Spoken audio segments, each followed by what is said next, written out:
எல்லாம் இன்பமயம். எப்பொழுதும் எட்டாக்கனிக்கு கொட்டாவி விடுவோம்.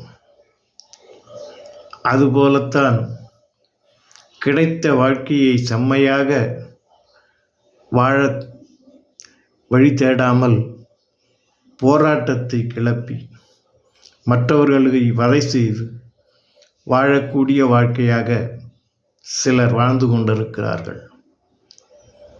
வாழ்க்கை என்பது ஒரு குறிப்பிட்ட காலம். அதில் வாழ்வதென்பது கிடைத்ததை வைத்து சந்தோஷப்பட வேண்டும்.